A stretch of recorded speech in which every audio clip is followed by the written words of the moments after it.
Assalamualaikum semuanya. Semoga kalian semua dalam keadaan sehat dan dilancarkan rezekinya. Amin ya robbal alamin.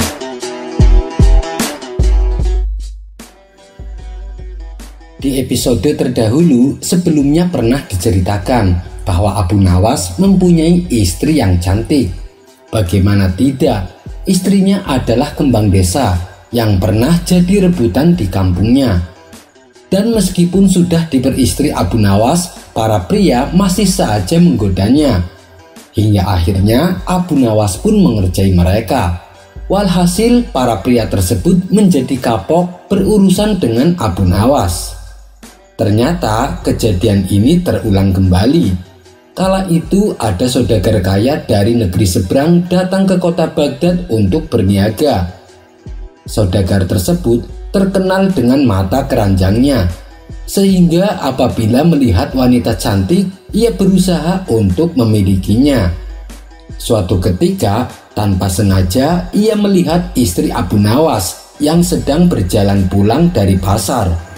Si saudagar sangat terpesona melihat kecantikannya. Segera saja si saudagar itu mencari tahu siapa gerangan wanita yang baru saja dilihatnya. Setelah bertanya kepada warga setempat, barulah ia mengetahui bahwa wanita itu adalah istri Abu Nawas. Tanpa menunggu lama, ia segera mendatangi rumahnya. Setibanya di sana, terlihat Abu Nawas sedang duduk santai di depan rumah. "Wahai Abu Nawas, kaukah itu?" tanya si saudagar. "Iya, siapa kamu?" tanya Abu Nawas. "Aku saudagar kaya dari negeri seberang," jawabnya. "Oh, dari mana kau tahu namaku? Sedangkan aku tidak mengenalmu. Dan ada keperluan apa datang kemari?" tanya Abu Nawas kembali. "Begini Abu Nawas, aku perhatikan kehidupanmu susah, rumahmu juga kecil dan jelek. Aku punya tawaran untukmu supaya hidupmu menjadi kaya," kata si saudagar. "Oh ya, apa itu tawarannya?" tanya Abu Nawas. "Istrimu kan cantik. Kalau kau bersedia, ceraikan dia dan aku akan menikahinya. Jangan khawatir, sebagai imbalannya aku akan memberimu emas sebesar dengan berat badan istrimu," kata si saudagar. Mendengar hal itu, sontak Abu Nawas menjadi emosi dan ingin segera memukulnya. Akan tetapi, ia berusaha menahan emosinya. Abu Nawas pun hanya terdiam sembari menghela nafas. "Bagaimana Abu Nawas? Kau masih bingung ya? Baiklah, bagaimana kalau emasnya aku beri 2 kali lipat dari berat badan istrimu?" tanya si saudagar. Menyadari tamunya adalah saudagar mata keranjang, muncullah di benak Abu Nawas untuk mengerjainya. Kemudian ia berkata kepada si saudagar, "Aku sih setuju-setuju saja, tapi tunggu ya." "Benarkah Abu Nawas? Lalu aku tunggu sampai kapan?" tanya si saudagar tak sabar. "Tunggu sampai istriku berat badannya menjadi 1 kintal, supaya aku bisa mendapatkan emas 2 kintal, jawab Abu Nawas. "Itu sih percuma, mana mungkin aku mau punya istri berbadan besar," gerutu si saudagar. Lantas ia pun pergi meninggalkan rumah Abu Nawas. Sementara Abu Nawas tertawa terpingkal-pingkal melihat reaksi saudagar kaya tersebut. Kisah selanjutnya dikisahkan Nabi Isa alaihissalam mempunyai pengikut setia yang berjumlah 12 orang. Pengikut ini disebut sebagai kaum Hawariyun. Suatu ketika Nabi Isa mendapatkan wahyu, yakni berupa sebuah perintah untuk menjalankan ibadah puasa selama 30 hari. Beliau pun lalu menyampaikan perintah tersebut kepada 12 orang pengikut setianya, yaitu kaum Hawariyun. Maka berpuasalah mereka selama 30 hari lamanya. Pada ujung bulan, setelah mengerjakan puasa, mereka meminta hadiah kepada Nabi Isa. Tak tanggung-tanggung, Mereka meminta sesuatu yang sangat besar. Mereka menginginkan sebuah hidangan yang diturunkan dari langit untuk mereka berbuka puasa. Mendengar permintaan tersebut, Nabi Isa tak habis pikir, karena telah banyak mereka melihat mukjizat yang Allah berikan kepada Nabi Isa. Namun mereka tak kunjung juga merasa puas. Nabi Isa khawatir kalau ia memenuhi permintaannya, pengikutnya akan seperti umat-umat terdahulu, di mana mereka meminta sesuatu yang besar kepada Allah namun berujung pada kekafiran. Nabi Isa tak ingin hal itu terjadi kepada para pengikut setianya. Oleh sebab itulah beliau enggan memenuhi permintaan tersebut. Namun mereka terus membujuk Nabi Isa. Mereka menginginkan hari raya atas puasa yang telah mereka lakukan, yaitu dengan diturunkannya hidangan dari langit. Wahai Nabiullah, kami meminta hidangan itu karena kami ingin memakannya dan agar tentram hati kami, agar keimanan kami menjadi lebih kuat, dan supaya kami mengetahui bahwa kamu memang menyampaikan hal yang benar, dan kami menjadi orang-orang yang menyaksikan hidangan itu, kata mereka beralasan. Karena keinginan mereka begitu keras, Nabi Isa pun akhirnya tak sanggup menolak. Beliau kemudian menengadahkan kedua tangannya ke langit, seraya berdoa kepada Allah agar permintaan umatnya dikabulkan. Ya Allah, ya Tuhan kami, turunkanlah kepada kami sebuah hidangan dari langit, yang hari turunnya akan menjadi hari raya bagi kami, yaitu bagi orang-orang yang bersama kami dan yang datang sesudah kami, dan menjadi tanda kekuasaan Engkau. Berilah kami rizkimu, dan Engkaulah yang maha pemberi rizki, kata Nabi Isa dalam doanya. Allah pun lalu mengabulkan permintaannya, dan kemudian Allah berfirman, sesungguhnya aku akan menurunkan hidangan itu kepadamu. Barang siapa yang kafir sesudah turun hidangan itu, maka sesungguhnya aku akan menyiksanya dengan siksaan yang tidak pernah aku timpakan kepada seorang pun di antara umat manusia. Tidak lama kemudian, pintu langit pun terbuka. Nampaklah sebuah meja yang berisi makanan turun dari langit dengan diapit dua awan. Hal ini membuat para pengikut setia Nabi Isa merasa takjub melihat peristiwa tersebut. Sementara Nabi Isa terus berdoa agar hidangan tersebut menjadi rahmat dan bukan azab. Ketika meja berisi hidangan sampai di depan Nabi Isa, beliau membuka kain penutup hidangan seraya berkata, dengan nama Allah sebaik-baik pemberi rizki. Hidangan tersebut terdiri atas roti, ikan, delima, dan buah-buahan, serta beragam lainnya. Aromanya pun sangat harum semerbak. Sebagai bentuk rasa syukurnya, Nabi Isa segera bersujud, yang kemudian diikuti oleh para pengikutnya. Ketika akan menyantap hidangan, mereka pun bertanya kepada Nabi Isa, wahai Nabiullah, apakah ini makanan benar-benar dari surga atau hanya makanan dari dunia? Nabi Isa dengan sabar menjawab, bukankah Allah telah melarang kalian untuk mengajukan pertanyaan macam ini? Tentu saja hidangan ini dari Allah. Allah Maha Berkuasa. Hanya mengatakan jadilah, maka jadilah hidangan ini. Ini adalah tanda dari Allah, sekaligus peringatan manusia agar beriman. Kemudian tibalah saat menyantap hidangan. Namun bukannya segera makan, mereka malah menyuruh Nabi Isa untuk memakannya terlebih dahulu. Kami tidak akan makan sebelum engkau memakannya, kata mereka. Bukankah kalian yang meminta ini sejak awal? Ujar Nabi Isa. Akan tetapi mereka tetap enggan menyentuhnya. Maka Nabi Isa pun memanggil para fakir miskin dan orang sakit. Mereka diberikan kesempatan pertama menyantap hidangan yang luar biasa itu. Setelah memakannya, tiba-tiba mereka yang sakit menjadi sembuh, yang cacat menjadi normal, dan yang sekarat menjadi sehat. Melihat keajaiban tersebut, ke-12 pengikut Nabi Isa pun menyesal karena tak menyantapnya pertama kali. Dan ternyata keajaiban atas hidangan itu terus berlanjut. Meski ribuan orang memakannya, hidangan tersebut tak kunjung habis. Dan setiap orang yang memakannya pun mendapatkan kebaikan yang banyak. Kisah ini terdapat dalam surat Al-Maidah ayat 110 hingga 120. Terdapat pula dalam hadis yang mengisahkannya dari beberapa sahabat seperti Ibnu Abbas dan Salman Al-Farisi.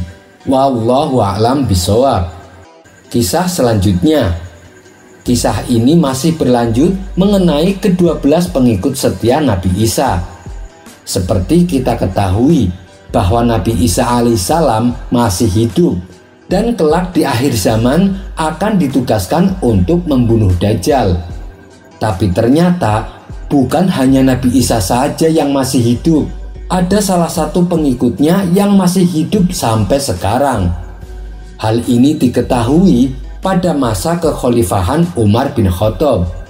Saat itu wilayah Qadisiyah berhasil ditaklukkan oleh sahabat Sa'ad bin Abi Waqqas.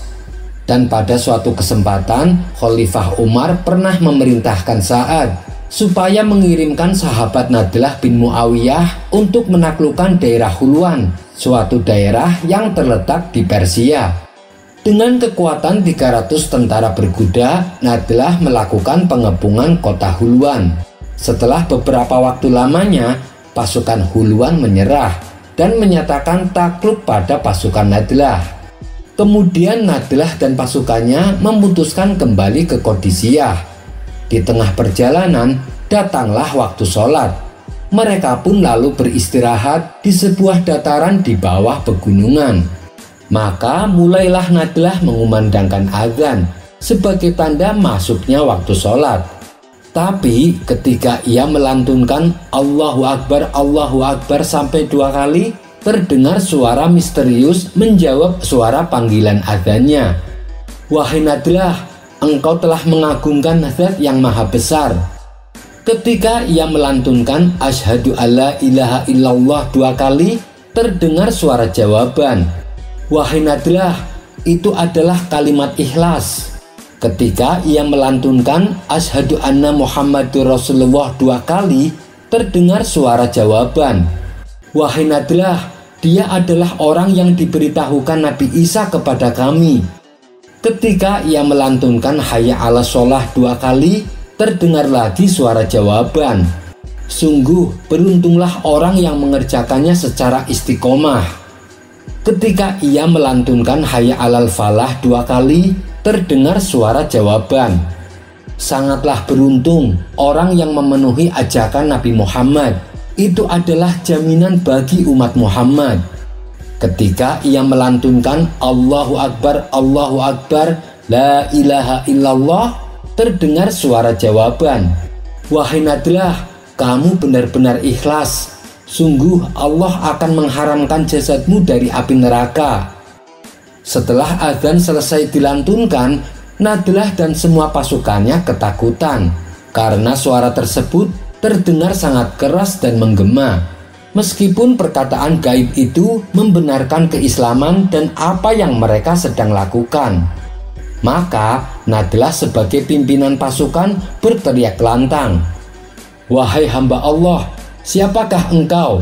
Semoga Allah senantiasa melimpahkan rahmatnya kepadamu. Apakah engkau malaikat? Apakah engkau jin? Atau hamba Allah lainnya?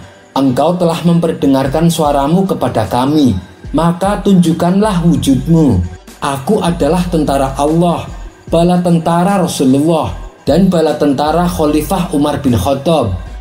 Setelah berteriak demikian, tiba-tiba muncul seseorang yang sangat tua. Dia berambut dan berjenggot putih. Ia memakai pakaian dari bulu yang sangat sederhana. Assalamualaikum warahmatullahi wabarakatuh, kata lelaki tua itu memberi salam. Nadlah dan pasukannya pun membalas, Waalaikumsalam warahmatullahi wabarakatuh. Siapakah engkau ini? Semoga Allah senantiasa melimpahkan rahmatnya kepadamu. Orang tua itu berkata, "Aku adalah Zarna bin Bar'ala, murid, sahabat, dan orang yang sangat dipercaya oleh Nabi Isa. Aku ditempatkan di gunung ini dan didoakan Nabi Isa panjang umur hingga waktunya beliau turun lagi ke bumi." Mendengar hal itu, Nadlah dan pasukannya terheran-heran. Kalau melihat begitu tuanya, bisa jadi memang benar perkataannya. Tetapi tampak sekali kalau dia masih sangat kuat dan kokoh. Di balik penampilan ketuaannya, tidak ada tanda-tanda kelemahan sama sekali. Kemudian murid Nabi Isa ini kembali berkata, "Karena aku tidak bisa bertemu langsung dengan Rasulullah, begitu juga dengan Umar bin Khattab, maka sampaikanlah salamku kepadanya dan sampaikanlah ucapanku ini kepadanya. Wahai Umar, bekerjalah yang keras, karena sesungguhnya hari kiamat telah sangat dekat. Dan sampaikanlah kepada umat Muhammad, jika nanti telah terjadi peristiwa-peristiwa di antara mereka, apa-apa yang akan aku sampaikan, hendaklah mereka lari. Hendaknya mereka menghindari sejauh-jauhnya. Jangan sampai mereka terjatuh kepada hal-hal itu." Setelah berkata demikian, tiba-tiba ia menghilang dari hadapan. Kemudian Nadlah dan pasukannya melanjutkan perjalanan menuju kota Qadisiyah. Sesampainya di sana, Nadlah melaporkan peristiwa tersebut kepada sahabat Sa'ad bin Abi Waqqas selaku komandan pasukannya. Rupanya Sa'ad bin Abi Waqqas juga penasaran ingin berjumpa dengan murid Nabi Isa. Sampai-sampai ia berkemah di gunung tersebut selama 40 hari lamanya. Di sana beliau mengumandangkan azan dan melakukan ibadah sholat. Namun usahanya ini tak membuahkan hasil. Murid Nabi Isa tak pernah muncul kembali. Wallahu a'lam bishawab. Kisah selanjutnya. Raut muka sedih terlihat pada diri Abu Nawas, sebab ia telah kehilangan burung yang amat ia sayangi. Tak ingin kesedihannya berlarut-larut, Abu Nawas berinisiatif membeli burung yang baru. Maka pergilah Abu Nawas ke pasar burung di kota Baghdad. Setibanya di pasar burung, Abu Nawas langsung mendatangi salah satu toko. "Anda mencari burung jenis apa, Tuan?" tanya si pedagang kepada Abu Nawas. "Saya mau melihat-lihat dulu. Nanti kalau sekiranya ada yang cocok, baru aku beli," jawab Abu Nawas. Pada saat itu tanpa sengaja, Abu Nawas melihat ada burung yang sangat indah. Bulunya berwarna-warni dan kemilau. "Burung apa ini? Saya baru melihatnya," tanya Abu Nawas. "Oh, ini burung dari India, Tuan. Apakah Tuan berminat?" tanya balik si pedagang. "Iya, saya tertarik. Tapi apakah burung ini bisa berkicau?" tanya Abu Nawas kembali. "Waduh, sayang sekali, Tuan. Burung ini tidak bisa berkicau. Tapi burung ini bisa bicara seperti manusia. Bahkan ia bisa diajak bicara. Dan satu lagi, Tuan, burung ini sangat cerdik," jawab si pedagang. "Benarkah?" tanya Abu Nawas kaget. Abu Nawas lalu mencoba mengajak burung tersebut untuk berbicara. Dan benar saja, burung itu memang bisa diajak berbicara layaknya manusia. "Baiklah, aku beli burung ini," kata Abu Nawas kepada si pedagang. Setelah transaksi pembayaran selesai, Abu Nawas langsung membawa pulang burung tersebut. Setibanya di rumah, Abu Nawas menaruh burungnya dalam sebuah sangkar yang indah. Suatu ketika, saat Abu Nawas sedang asik bercengkrama dengan sang burung, datanglah beberapa pengawal istana ke rumahnya. "Tuan Abu Nawas, Anda diperintah Baginda Raja untuk menghadapnya sekarang," kata salah satu pengawal. "Oh, baiklah, saya akan segera ke sana. Kalian pergilah dulu, nanti saya menyusul," balas Abu Nawas. Singkat cerita, Abu Nawas pun datang ke istana menghadap Baginda Raja. Ternyata Baginda akan mengutus Abu Nawas pergi ke negeri India untuk suatu keperluan. Sepulangnya di rumah, Abu Nawas langsung berkemas dan bersiap-siap. Ia tak lupa berpamitan kepada burung barunya. "Hai burung, aku tahu kamu berasal dari India dan Baginda Raja akan mengutusku ke negeri kamu. Apakah kamu punya permintaan atau titipan untukku? Mungkin saja kamu kangen dengan makanan India. Aku bisa membawakannya untukmu," kata Abu Nawas. "Aku mohon dan aku meminta kepadamu, lepaskan aku dari sangkar ini. Itulah permintaanku," jawab si burung. "Kalau itu permintaannya, aku tidak bisa. Aku tak mungkin melepaskanmu. Aku membelimu dengan harga mahal. Kau sudah menjadi milikku sekarang," ujar Abu Nawas. "Baiklah, kalau kau memang tak bisa memenuhi permintaanku yang pertama. Tapi bila permintaan keduaku ini kau penuhi, aku akan sangat senang," balas si burung. "Apa permintaan keduamu?" tanya Abu Nawas. "Tolong, jika kau telah sampai di negeri India, pergilah ke sebuah hutan di desa ini. Kabarkanlah kepada saudara-saudaraku maupun teman-temanku bahwa saat ini aku berada dalam sebuah sangkar di rumahmu. Melalui kabar ini, aku berharap mereka tidak gelisah mencariku. Itu permintaanku," tutur si burung. "Memangnya semua burung yang jenisnya seperti kamu bisa mengerti bahasa manusia?" tanya Abu Nawas. "Iya, mereka yang jenisnya seperti aku pasti bisa mengerti bahasa manusia dan bisa bicara seperti aku," jawab si burung. "Oh, baiklah, aku akan berusaha memenuhi permintaanmu kali ini," ucap Abu Nawas. Abu Nawas akhirnya berlayar ke negeri India. Sesampainya di negeri itu, Abu Nawas langsung melaksanakan tugas dari Baginda Raja. Dan setelah tugas-tugasnya selesai, barulah Abu Nawas menuju hutan di desa yang dimaksud oleh burungnya.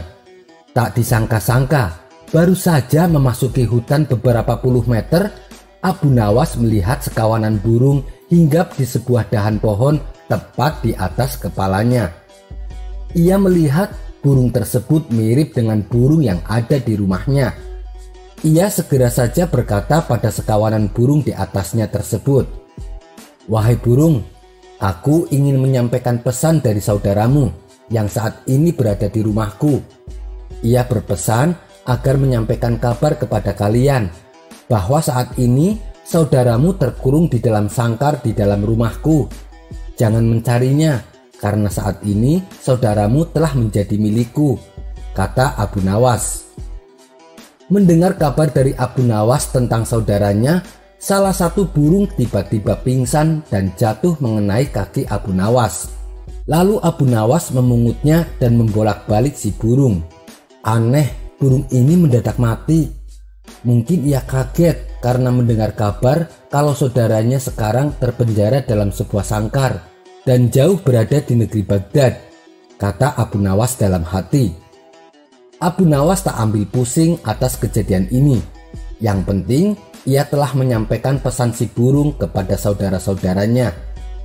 Ia lalu memutuskan berlayar kembali dan pulang ke Baghdad. Setibanya di rumah, Abu Nawas memberitahu kepada burungnya bahwa permintaannya telah ia sampaikan. "Bagaimana kabar saudara-saudaraku? Apakah mereka baik-baik saja?" tanya si burung. "Semuanya baik-baik saja, tapi ada salah satu burung yang tiba-tiba langsung mati saat mendengar kalau kamu sekarang berada di Baghdad," kata Abu Nawas menjelaskan. Mendengar berita yang disampaikan Abu Nawas, burung yang ada di sangkar pun tiba-tiba pingsan dan jatuh. Abu Nawas kaget, ia segera mengambil burung tersebut. Setelah dibolak-balik, ternyata burungnya mati mendadak. Oh, mungkin ini gara-gara mendengar kabar kalau saudaranya telah mati. Ia jadi kaget dan mati seketika, pikir Abu Nawas. Abu Nawas menjadi sedih. Ia segera menggotong burungnya dan menempatkannya di bibir jendela. Namun tiba-tiba saja burung ini segera terbang dan hinggap di salah satu pohon di dekat jendela. Sebelum si burung terbang tinggi, ia berkata kepada Abu Nawas, "Wahai Tuan, Ketahuilah, yang kau anggap kesedihan bisa jadi merupakan kabar baik bagi yang lain. Mungkin Tuhan bersedih karena aku lepas dari sangkarmu, tapi aku bahagia karena bisa lepas dari sangkarmu. Si burung lalu terbang tinggi meninggalkan Abu Nawas. Ternyata benar apa yang dikatakan si penjual burung. Burung itu bukan hanya bisa bicara, tapi juga cerdik. Saya telah dikelabui oleh burung tersebut, ujar Abu Nawas. Kisah selanjutnya. Kedekatan antara Baginda Raja dan Abu Nawas terbilang cukup akrab. Bisa dikatakan mereka berdua sejatinya adalah sahabat. Hal itu dikarenakan kepintaran Abu Nawas yang sering memberi solusi ketika Baginda Raja mendapat segala macam masalah kenegaraan. Namun namanya juga manusia. Di saat ada seorang warga biasa berhubungan akrab dengan rajanya, pasti ada yang tidak suka. Hal ini terbukti terjadi pada diri Abu Nawas. Atas dasar kedekatannya dengan Baginda Raja, tak sedikit yang membenci dan menaruh dendam kepada Abu Nawas. Salah satunya adalah seseorang yang kita sebut saja Fulan. Kisah ini bermula ketika suatu hari si Fulan datang ke istana kerajaan. Ia bermaksud menceritakan sebuah kejadian yang baru saja ia alami. Mohon ampun Paduka yang mulia, hamba ingin melaporkan perbuatan buruk salah satu orang kepercayaan Baginda, kata si Fulan serius. Wahai Fulan, siapa orang itu? Dan apa yang sudah ia perbuat? Tanya Baginda Raja. Orang itu adalah Abu Nawas Baginda. Dia telah melakukan perbuatan keji, yaitu mencuri kalung emas milik hamba, jawab si Fulan dengan pura-pura sedih. Tidak ingin langsung percaya, Baginda Raja kemudian meminta si Fulan untuk menceritakan kronologi kejadian yang sebenarnya. Jadi begini Paduka yang mulia, dari dulu tampaknya Abu Nawas memang sudah lama mengincar kalung emas milik hamba. Awalnya Abu Nawas ingin membeli kalung saya, namun hamba tidak mau menjualnya, jelas si Fulan. Mungkin karena Abu Nawas sangat menginginkan kalung saya, maka segala cara ia lakukan, termasuk dengan cara mencuri kalung saya. Sebagai seorang pemimpin yang bijak, dengan sedikit rasa kesal bercampur tidak percaya, akhirnya Baginda memerintahkan beberapa prajurit untuk segera menghadirkan Abu Nawas ke istana. Kedatangan Abu Nawas tentu saja untuk memberikan keterangan atas apa yang sudah ia perbuat. Singkatnya, karena Baginda sudah sangat terhasut oleh penjelasan si Fulan, sehingga semua pembelaan Abu Nawas tidak berguna sama sekali. Baginda merasa masalah ini sudah selesai dan segera memerintahkan pengawal untuk memasukkan Abu Nawas ke penjara. Namun Abu Nawas tidak berhenti melakukan pembelaannya, karena ia sadar bahwa dirinya sedang difitnah. Tidak Paduka, hamba sama sekali tidak mencuri. Lagian untuk apa hamba mencuri kalungnya, kata Abu Nawas.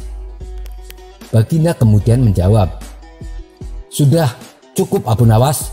Buktinya orang ini telah membawa selendang milikmu, dan aku pernah melihatmu memakainya, kata Baginda sembari menunjuk selendang Abu Nawas yang dibawa si Fulan. Ternyata memang benar, pemilik selendang itu adalah Abu Nawas. Namun menurut Abu Nawas, sudah 2 hari ini selendang tersebut hilang dicuri oleh seseorang. Abu Nawas berusaha terus memberikan pembelaan, akan tetapi usahanya itu sia-sia saja. Karena pada akhirnya ia tetap dijebloskan ke penjara. Ia pun bersiap-siap untuk menunggu hukuman mati, karena terlalu banyak hasutan yang disampaikan si Fulan kepada Baginda Raja. Esok harinya Abu Nawas digiring ke sebuah lapangan oleh beberapa pengawal kerajaan untuk menerima hukuman mati. Baginda Raja lalu menanyakan permintaan terakhir Abu Nawas sebelum Abu Nawas dihukum. Mohon ampun Paduka yang mulia, hamba meminta jika pilihan hamba benar, hamba bersedia dihukum pancung. Tapi jika pilihan hamba ini salah, maka hamba bersedia dihukum gantung saja, tawar Abu Nawas. Ada-ada saja engkau ini Abu Nawas. Dalam situasi genting seperti ini, engkau masih saja sempat bersendau gurau. Akan tetapi, apapun kelihayan yang engkau miliki, kali ini tidak akan mampu menyelamatkan nyawamu sekarang, tegas Baginda. Hamba sedang tidak bergurau Paduka yang mulia, jawab Abu Nawas. Mendengar kata-kata Abu Nawas, tentu saja membuat raja semakin tertawa terpingkal-pingkal karena menilai Abu Nawas adalah seseorang yang aneh. Namun belum selesai Baginda tertawa, Abu Nawas berteriak dengan lantang, "Hamba minta dihukum pancung, hamba minta dihukum pancung," teriak Abu Nawas. Teriakan Abu Nawas itu membuat semua orang-orang yang datang di lapangan itu merasa kaget. Mereka heran kenapa Abu Nawas membuat keputusan seperti itu. Sementara Baginda mulai curiga. Baginda pun mulai berpikir menelaah tentang maksud kalimat permintaan terakhir dari Abu Nawas tadi. Abu Nawas kemudian menjelaskan kembali. "Jadi begini Baginda yang mulia, hamba tadi mengatakan bahwa hamba akan dihukum pancung. Jika pilihan hamba benar, maka hamba siap dihukum pancung. Namun, di manakah letak kesalahan pilihan hamba sehingga hamba harus dihukum gantung? Padahal hamba kan memilih untuk dihukum pancung." Tidak disangka-sangka, perkataan Abu Nawas membuat raja tercengang. Baginda mulai menyadari dan mengakui kehebatan Abu Nawas seperti dugaannya di awal. Sehingga hukuman mati kepada Abu Nawas pun akhirnya ditangguhkan.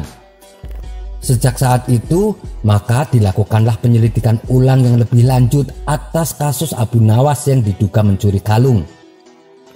Setelah melalui proses yang panjang, beberapa hari berikutnya barulah diketahui bahwa itu adalah fitnah yang dilakukan oleh si Fulan. Maka para hakim memutuskan jika Abu Nawas telah difitnah oleh si Fulan, Abu Nawas kemudian dilepaskan dari penjara. Sedangkan si Fulan akhirnya mendekam di dalam penjara karena telah melakukan perbuatan fitnah kepada Abu Nawas. Sekian dulu perjumpaan kita kali ini. Sampai bertemu lagi di kisah selanjutnya. Terima kasih yang sudah subscribe dan setia menonton channel ini. Wassalamualaikum warahmatullahi wabarakatuh.